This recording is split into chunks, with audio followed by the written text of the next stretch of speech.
All right, it's recording. Who's going first? You guys want to come up here and introduce yourselves? This is all the class I got for you today, plus whoever shows up on the internet. Thanks, guys. Thanks. Appreciate it. All right, so Lanyard, go introduce yourself. Noisily, I'll hover in the back. Noisily. All right, so my name's Jeff. I am an end user services recruiter for Tech Systems. This is my colleague Michael. Sits right next to me, does the same exact thing. We're here just to talk to you a little bit about the IT market, what we're seeing within Michigan, and then also kind of clear up what IT staffing and services company is, especially from a Tech Systems standpoint, and the fact that we're not just kind of a company that places you and forgets about you. We like to actually build relationships with people, continually keep them employed, make sure they're getting down the career path that they want to get down into their ultimate goal. So, yeah. I guess kind of to start, has anybody heard of Tech Systems or understands how the IT staffing industry works?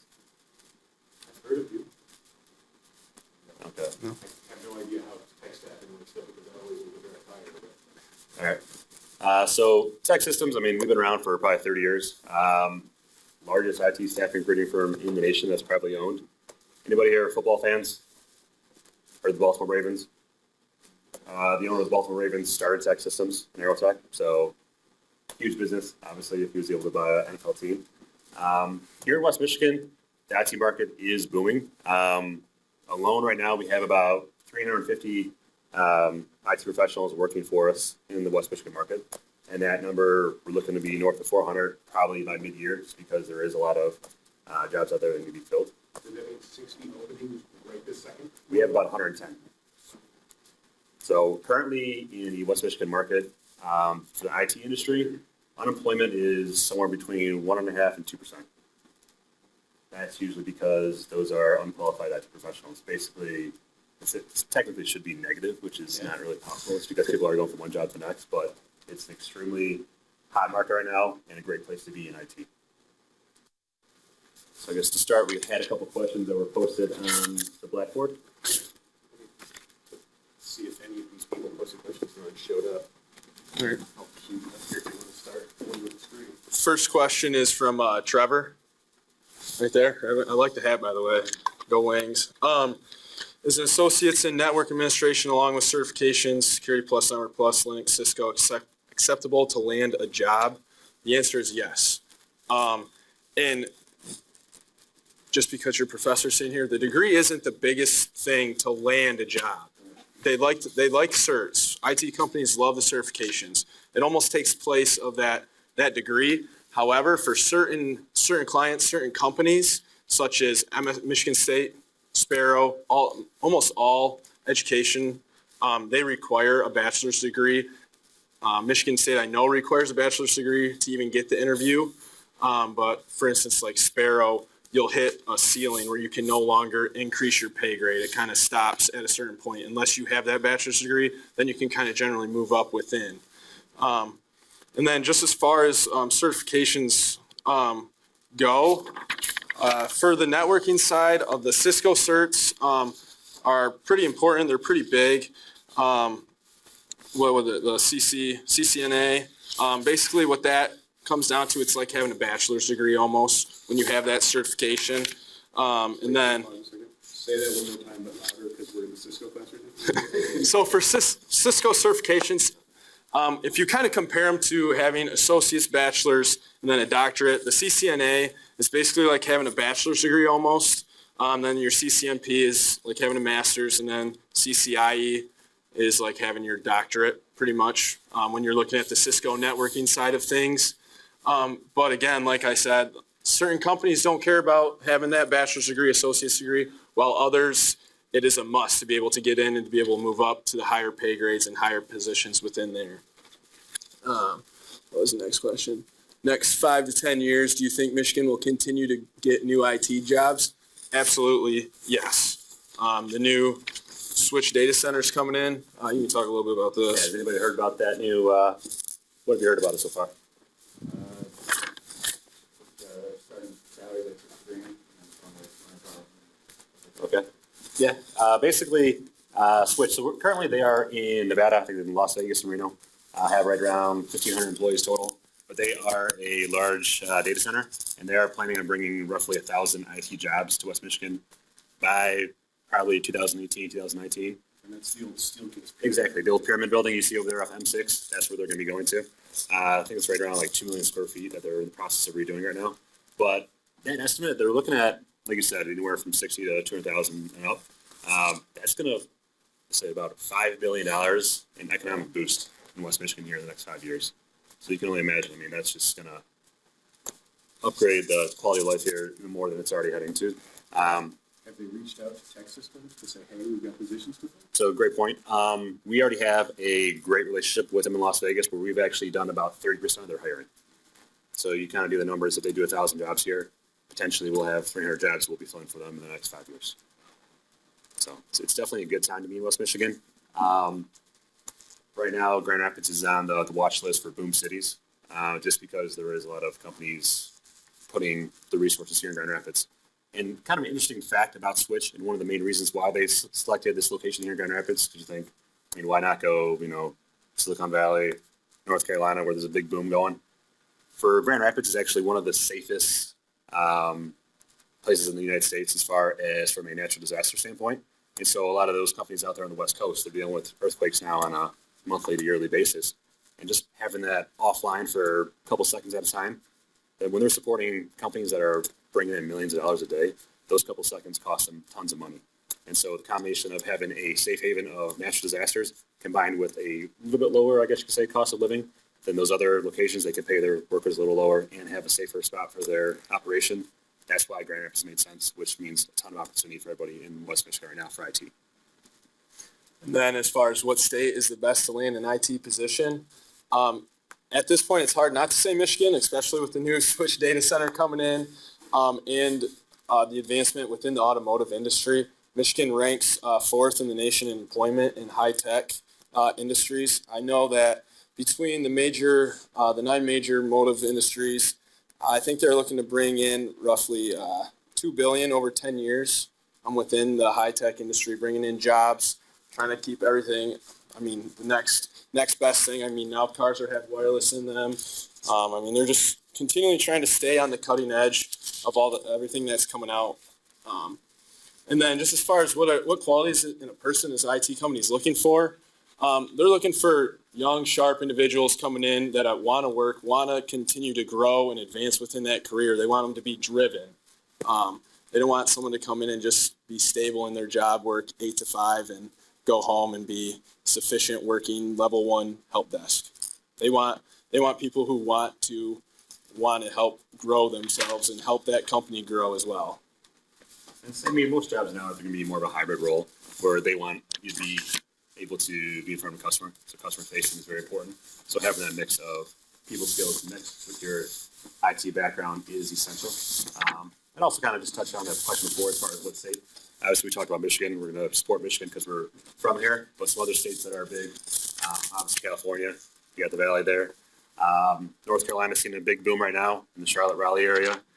Texas, currently, the Austin area is seeing a big boom. And then also Colorado. So those would be the top 5. So California, Colorado, Texas, North Carolina, and then Michigan. Nice. You mentioned soft skills. This is a self-serving question.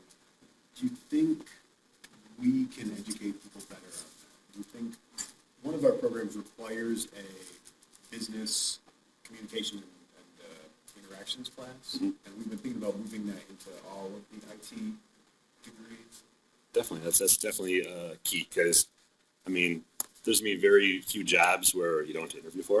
Right. And so if you cannot articulate your knowledge and your ability to do the job, you're not going to have a chance at the job. So having those communication skills and kind of that business mindset is going to be essential to landing the job. You could be a 4.0 student, but if you can't connect yourself well in an interview, it's going to be tough. Next question. What kind of IT jobs can you expect without having any prior professional experience in IT outside of completing college and certifications? Like we talked about, I mean, it all comes down to the company. Some companies require a degree, some companies do not. A lot of entry-level positions, they're more set on the work experience than having that degree. Because we see students come out of college all the time with a degree, no work experience, and a lot of clients don't even really want to consider that just because they don't have that work experience. It's like, okay, they have the classroom experience, but now we're gonna have to bring them up to speed on everything that we do here out in the work field.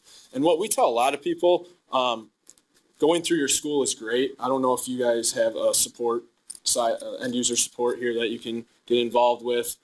Geek Squad is huge with Best Buy. I mean, we tell, almost everyone that doesn't have work experience, go to Best Buy, get on the Geek Squad. I know Staples has a similar type of Geek Squad as well. Companies like seeing that experience, even though it's minimum. You're doing basic PC repairs, software troubleshooting, hardware troubleshooting. It still shows that you have that experience in the work field, that you're helping customers out and providing customer support. So that really helps out a lot. And the kind of jobs you're going to get is usually help desk for entry level with this degree and not a lot of certification or experience. Your willingness to start at the bottom, work your way up is going to be key.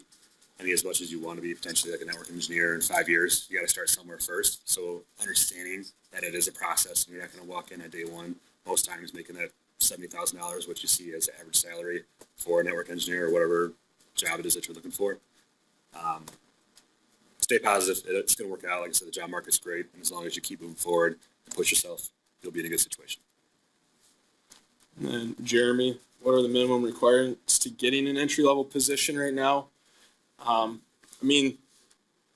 Minimum, they like to see like 3-6 months of experience is probably about the minimum. Sometimes we'll see positions where all they're asking for is if a student has a degree and they don't have any work experience. Some clients are willing to bring those individuals on. But again, it's just kind of a case-by-case situation. We don't see a lot of those positions where they're not looking for any experience whatsoever, but they are there. But you give yourself a better opportunity getting out there, getting yourself involved, and even if it's volunteering at a local church, local school, whatever that looks like. It's still experience, even though you're volunteering your time. And a big thing in addition to that, if you do not have any experience, what companies are looking for right now, which is extremely hard to find in West Michigan, is being bilingual. Having zero experience in being bilingual will literally get you a job just by having like a degree or certification. Yep. Just as a heads up. Yeah, one of our clients just acquired a couple offices down in Mexico now, and they're looking for bilingual individuals that can speak fluent Spanish and English to basically be a liaison and on their help desk down in Mexico to take off some of that workload. And that example, they're not looking for a whole lot of work experience. They're looking more for the customer service side of things and then bringing them up to speed with everything. Next one. Avery is a master's degree, the new bachelor's degree. I'd say no. It's I accidentally hit the enter button before I typed in the question, so it's actually right underneath there. I see that. Explanation. Oops, I pressed the submit key. What certifications would the industry consider really important to have before entering an IT job? Like we talked on the Cisco side, CCNA. That's basically going to be your very first certification within Cisco. That's a great certification to have to get in on the networking side. As far as end user support side, your Network Plus, Security Plus, those are all great certifications starting out. And obviously, once you get those certifications, you can kind of build off of them from there. You start with your CCNE, and then your CCNA, and then you move up to your CCNP, and kind of gradually work your way up. Just because I know they can be expensive at times, and if you have the ability to take them all at once, by all means, that'd be amazing. But We do give significant discounts on the purchase of it. And you keep talking about the CCNA. Have you guys heard any feedback from industry about Cisco's new pre-CCNA CCENT, the Cisco Certified Entry-Level Network Technician? Anybody making noises about that yet? Not so much. More people talk about the Network Plus compared to that. So. all right, Michael, is a bachelor's degree really necessary if you go for the certifications such as CCNA, CCNP? again, it's all based on client. I mean, what kind of company do you want to work for? If you want to work in the education industry, work for a Michigan State, a U of M, GRCC, a Grand Valley, working for them, you're going to have that bachelor's degree. That's one of their requirements. And then also in the health field as well, like Sparrow, I know would like to have it. They basically require it, but if you have enough work experience behind that, it kind of will replace it. No. Nope. For management level, it does, but as far as entry level, it does not.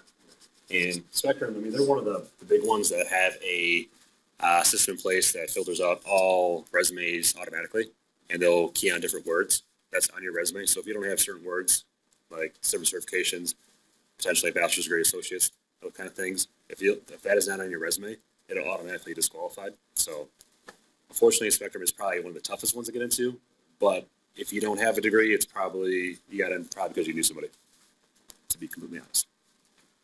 We know ways to introduce you to people. They're big into the GRCC. Yeah. And it's huge to utilize your professors. I mean, your professors have been out there. They've done a lot of work in the field. I mean, that's huge. That's key. Utilizing them, having them, if they know contacts, if they've been out in the workforce, what to expect, people to get in contact with, that sort of thing as well. I mean, they're not here just to teach. I mean, they've had the work experience. I know Drew's had the work experience. I mean, that's how a lot of professors get into being teachers. They've had the work experience. So, I mean, talk to them. Use them as a resource. And we work with professors on a weekly basis. I have good relationships with your people at GRCC, LCC, KVCC. I've placed plenty of students into our clients' positions just by reaching out to the professor, like, hey, anybody graduating this year that you would recommend, get in touch with them. And a lot of entry-level positions that are available right now for people coming out of college. And in the example, I mean, professors are very willing to give out names if you are willing to allow them, because, I mean, they want to help you out as much as you want to get a job. So, is there a lot of travel required in IT networking jobs, or does it vary? What are typical working hours like? Definitely varies, depending on the client. I know we have a couple different clients where probably once a weekend, you'll have to travel to a different site. As far as the hours go, I mean, with the network, that's 24/7. So you're going to have some shifts that you're on call through the night, the morning, whatever it may be on holidays. So the hours definitely will vary, but I would say 9 times out of 10, 40-hour work weeks are non-existent. You're going to expect to work more. Yeah, I mean, a good example of that is I have a friend that just got a position here over in Holland, and starting out, I mean, he was on call every single weekend. He would get calls at 4 or 5 in the morning, 1 in the morning, network's down, has to either remote in from here in Grand Rapids, or sometimes he'd even have to drive over to Holland. But as he's worked there, he's been there for about 6 months now. I mean, it's gradually gone down to 1 weekend a month. So, I mean, once you put in your time, put in your dues, I mean, you gradually get weaned off of that, and then they bring in the next entry-level position person to kind of take on those responsibilities. Sort of the FNG problem. Yeah. The new guy. Yep. Exactly. Let's see, what is, These ones just showed up. okay, This is Leo's going to the detective one. go ahead, Michael. Yeah, so this one talks more about, I think, directly at the staffing industry. His example is if a company is paying somebody like Tech Systems $100,000 a year for a contractor, why is the contractor only taking home $38,000 a year? You guys gotta eat. I mean, we get that. Yeah. I wish my contract looked like that. That'd be Yeah, visitors. really nice. After taxes, I only pull 20 minutes, so. What's up? Are you expecting a second group? A second group? I wasn't expecting a second group. We've got a presentation going on. Okay. Can you swing back to? I'm gonna take them, hold on, I'll just take, I got 10 minutes, so, sorry about that. Oh, you're all right. So what was your, like you said? After taxes, I only pull 20,000, but I know that for our level 1 support, you guys have contracted through HP to get them to do the work. Mhm. And they pull a lot less than that, and they do very outstanding work, so So the question is, why does contractor get significantly less than the hiring company? Yeah. But I mean, that comes down to a lot of different things. Sense tech systems. So if you're working, say, for example, if you're at a JCI, right? If you're working on site at JCI, you're still technically a tech system employee because your paycheck's going to come from us, things of that nature. So that difference in money is obviously for hiring costs, benefit offers, pay time off, things of that nature. Basically, offering all the benefits you would get as a full-time employee, but we're taking on that cost, and so that's why the difference is. And obviously, the finder's fee, I guess you could call it. So I would say that gap is a little that's not common. So, I would say the difference, I mean, is probably about 20 to 30% difference. So usually. And so that's kind of akin to what an employer pays for Social Security, match, for health benefit, Right. for all that kind of stuff. So 30% is not insane. Right. 120% seems a little high. Yeah, that's, I mean, I would confidently say that we don't have anybody on our payroll where there's that big of a gap. I know with HP was, we were Okay. pulling like, for 2 years, they were pulling about 10 or 11% of what contract was. Okay, so that's high. So I know, like HP, also like Accenture, those kind of companies, they created a pretty good business for themselves where they have a high upcharge and companies didn't know any better and they paid it. Tech Systems is definitely not at that same level as those companies, but there definitely are companies out there where they're charging a significantly higher price. But that comes down to the negotiation with your hiring companies, something like Tech Systems or Deco, where you just kind of got to be pretty firm with them on what your expectations are on pay. Because nowadays, companies know that if you don't pay people market rate, that you're going to leave, just because it's such a competitive market. So there's not a whole lot of instances where people are being underpaid anymore in the IT industry, just because it is so competitive. And I think on average right now, the average IT professional is working at 13 different companies by the time they retire. So, and companies know if we're not paying you enough, that somebody else will. And if they like you as an employee, they'll pay what you're worth. I think through the surveys that Tech Systems does through a third-party vendor, it was average of 18 months an IT professional stays at a single job before they make the next move, just because it isn't, I mean, it's such a high demand right now. And being able to move up with a company, I mean, once someone lands that next position, I mean, they're happy there for a little while. So it's like if I want to move up within a company, I'm going to have to switch companies and just get into that role by finding that new position.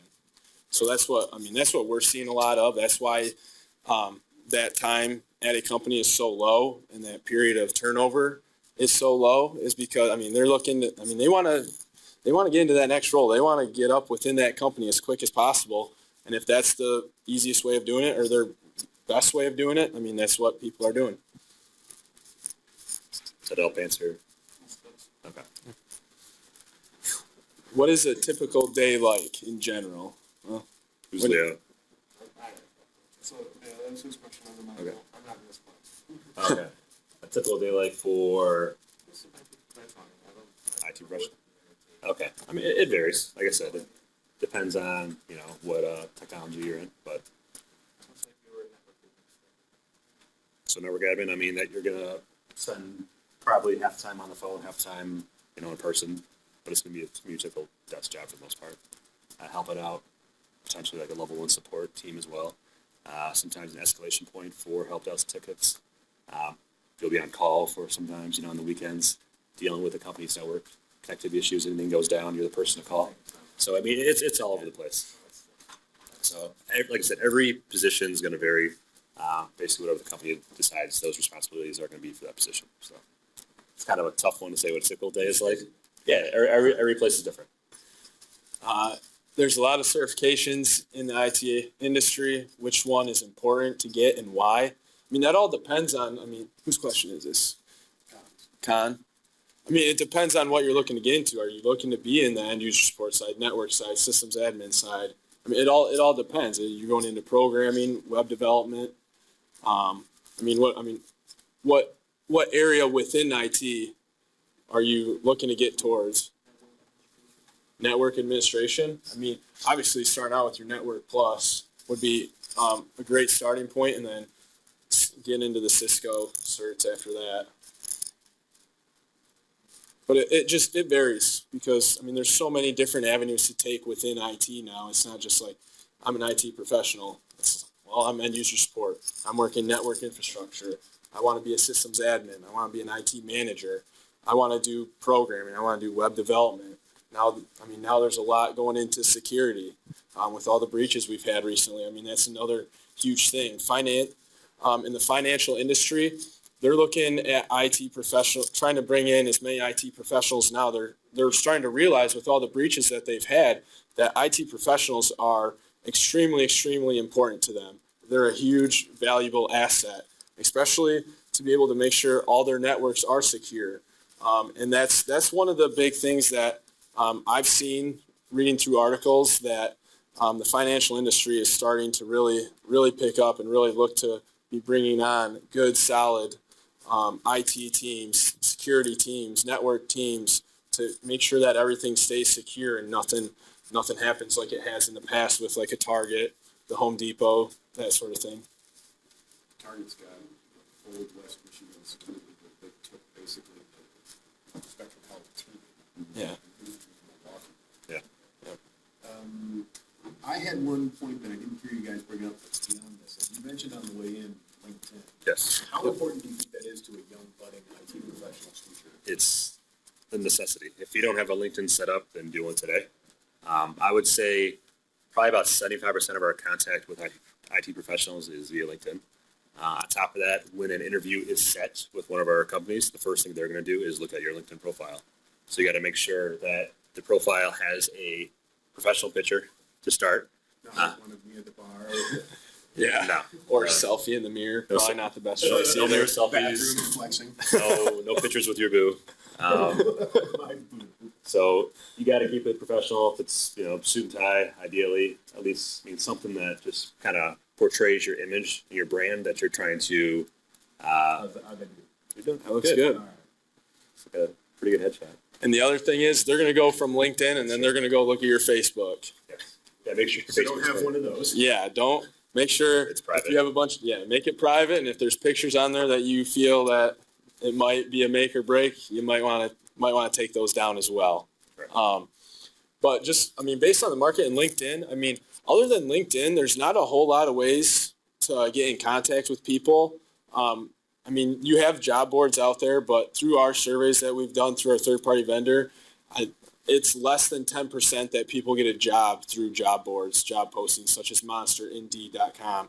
It's a lot of people like ourselves going on Monster and Indeed and finding people that are applying for these positions and then calling on behalf of them. And I know that it's less than 5% of people that actually apply to jobs on job postings, job boards like Monster, Indeed, actually get that position. So it's a very, very small percentage of people getting positions that way. That's why having that LinkedIn profile is huge because that's a key way for employers to see you and also companies like Tech Systems to see you as well. Hey, Uncle Keith has had his farmer's insurance for 4 years now. All right. Yeah, go ahead. How is it for people like me? I've been in the IT field for over 10 years, but I don't have any formal education outside of going this class in the IT field. I guess how does that kind of work in contrast to having like a All right. So your question is, you've been in IT for 10 years, but don't have any formal education, and how does that relate into getting a job? Yeah. Okay. So depending on what the experience is, some people might have 10 years of experience, but it's running their own business, kind of just working at like a mom and pop shop. That's going to kind of be tough to really, I would say, relate into getting a job because people want to check references. So if you're your own boss for the last 10 years, there's nobody to really talk on your behalf except for maybe some customers. But even then, companies are going to not take that, too serious. Okay. But if you've had 10 years of, if you've been working at a company for 10 years, that is pretty equivalent to getting a bachelor's, I'd say. Experience is ultimately king out of everything else. So if you have a couple years experience without a degree, you should still be able to get a job. But if you add some certifications in there, then that'll make up for that lack of formal education. And the only thing that the formal education could hold you back on is getting into a management type role or the higher level roles, because they're going to look for that bachelor's degree and require that for those positions, such as IT manager, that type of thing. I would say that's the case. Our companies are really flexible. Like, let's say, like right now, I'm going to school and working at the same time. Mhm. Most businesses are flexible with that. Yeah, I mean, it depends. It depends on the position. It depends on the company. Some companies are very flexible with it. However, they'll usually like it to have someone take like night classes. So maybe they're only getting out of work an hour early every 2 days out of the week. They're probably not. I mean, a lot of the ones we have, they're not going to want you to be going to class 5 days a week, and then only being able to work a couple hours a day. I mean, there are the options of having like a second shift, so you can work 11 to 7. Slow math, been a while. So 11 to 7, and you can take. Yeah. So you could have class in that morning area and then work that second shift 11 to 7. I mean, granted, it's going to be a long day, but in the end, it'd probably pay off because you're getting that work experience. You're going to school, getting that bachelor's, associate's, whatever it is. But I mean, it's basically a dual enrollment, work experience with the degree. I mean, it definitely is tough to have a company from day one work with your schedule. So more times than not, get your foot in the door, prove yourself. And once they realize you're a valuable asset, then come to them like, hey, I want to further my education. I mean, a lot of times they'll actually even help with that too, with different certifications and help with courses and whatnot. So, it's definitely not out of the picture that they'll work with you from day one. But if they're not flexible, I'd still take that job if you feel like it's a good opportunity. Online. Do it online. You can work 9 to 3 in the morning and then drag your sorry self in front of your computer and try and bang out discussion posts online. That's a good point too. A lot of professionals now are doing that. I mean, they're working and then taking classes online. And granted, sometimes an online class you have to show up for an exam in person in the library. I don't know if you guys have a specific room that is. University used to make me go to a testing center. Yep. In town if I couldn't make it. Yeah, they'll make you go to a testing center, and that's something where, I mean, you can talk to your employer, and they shouldn't have a problem with you missing an hour to complete an exam to help better yourself and helping better the company as well. So. And if your employer says no to something like that, maybe you want a different employer anyway. Sure. Yeah, true. Does anyone else have any questions? So, let's say I get a degree really intensely in business, and I have a bunch of business, but then I want to go to school for bachelor in business. Is that something that's highly applicable or? So if you get a network administration and associates, have some certifications, they go for your business and bachelor's, does that make it more marketable? I mean, it just depends on what you want to do. I wouldn't say necessarily do the general business route for a bachelor's degree, definitely more specialization, maybe like a MIS degree. We're seeing a lot of that. Something that still kind of, incorporates technology, because obviously you have that background. If you can include that in one of those specialized degrees, that's more the route that I would take instead of just a straight general business degree. The specialization is what's going to separate you from the rest of those grads, and that's what's going to make you more marketable. And would you still recommend the experience while you're in school if you're going that route? Well, if you're going with like an MIS degree or not, you don't really need experience for that. No, I meant for gaining the experience on your resume, when you go to make the application for that first big job. Right. I mean, the only experience you really need is, like I said, something small like a Best Buy, ideally an internship. But if you have a bachelor's degree with just one internship, that'll be enough to get you a job. I mean, the key thing that they're looking for, minimum work experience, is usually 3 to 6 months. Just so they know you've been out in the workforce, you've been with a company, you've done work for them, and it's not just you doing freelance work for, yourself, friends, family members, that sort of thing. And also just taking time to volunteer. I mean, a lot of churches and a lot of schools will take volunteers that are willing to come help out within their networks and just in general, and that will help. That's still work experience. Like, I mean, granted, you're volunteering your time, you're not making money doing it, but in the long run, it'll help you out as well because it's putting that work experience on your resume, and then after that, it's getting that full-time position. And that experience comes back to getting the next job with having references to speak on your IT behalf. So I deal with a lot of people that are pretty entry level, so that internship, and then they just graduate from school. Their two references are their manager for the internship and then one of their professors. So make sure you stay in good contact with all your professors and then make good with the upper management for whatever job you currently have or are looking to get, because those are the ones that are going to be able to speak on your behalf and make that recommendation. And 9 times out of 10, that's going to be the difference maker between you getting a job and not, is a good reference. Any other questions? So show up to class. Yeah, show up to class. So basically what you're doing with that 6 months of experience, you're proving to the employer that you can wake up in the morning, put a reasonably clean shirt on, not stink, and get to the job. Exactly. Yeah, because we're going to ask about, not only your technical ability, but also, the soft skills, the non-technical skills, how you interacted with the managers, with the team, your attendance, reliability, those kind of things. So they're going to hit on a lot of different aspects to make sure you're somebody that they can trust on their team. And another big question that a lot of people will ask within a reference is, would you rehire this person? So, that's why you always you want to be reliable. You want to show up on time. You want to do your job, if not do more than what they ask of you. And always be open to asking questions, asking for help all the time. Some people will say that people don't like that. Everyone's open to answer any questions that you have. People want you to better yourselves because in turn it's going to better them and the company.